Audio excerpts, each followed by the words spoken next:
She's been on Forbes top 10 lists, she has her own company, she wrote a book, and she is the first woman of color to host her own network late night show, which is fantastic. That's great that we're making those kinds of strides, better late than never.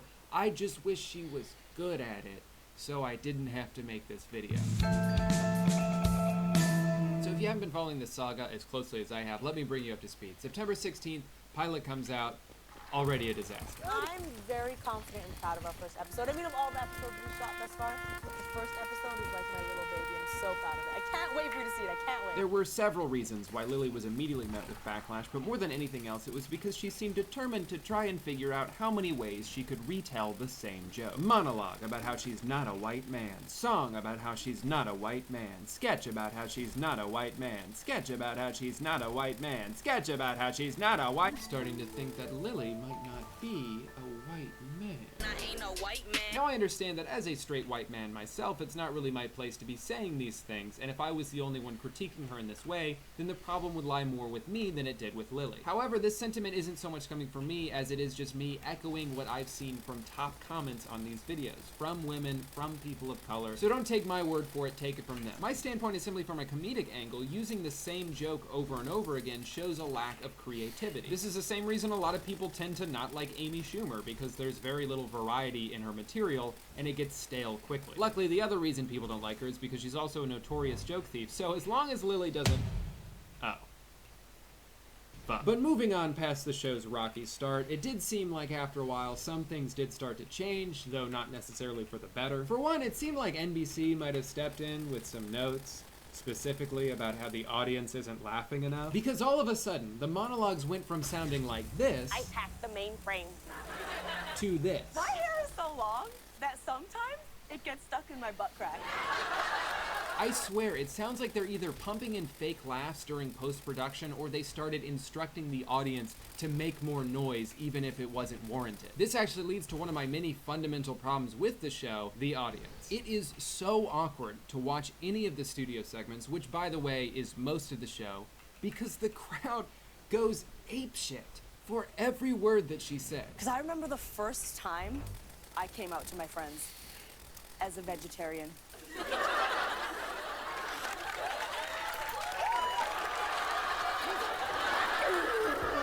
And it's so distracting because there's almost nothing authentic about these reactions. Sometimes they're not even just laughing at the jokes, they're laughing at the setups for the joke. I don't know about y'all, but I'm freezing.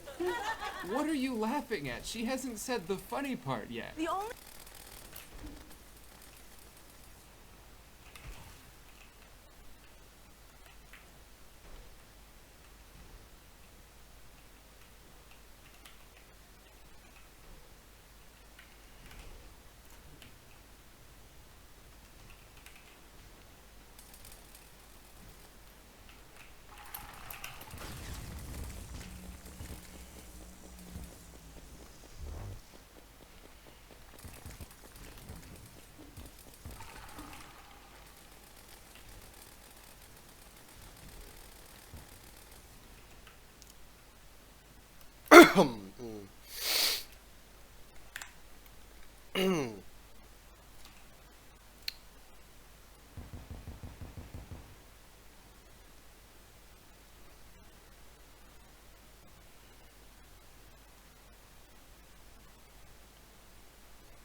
What?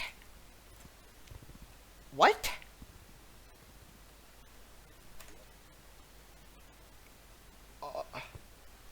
Did I? What? Oh, fuck.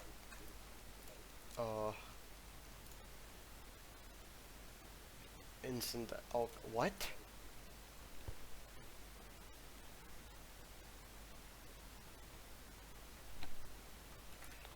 Wait, what's the minimum time limit? I mean requirement. 3 minutes 20 seconds, and that was 3 minutes 43. Just what the fuck? How many attempts was that? It was 22. Ugh.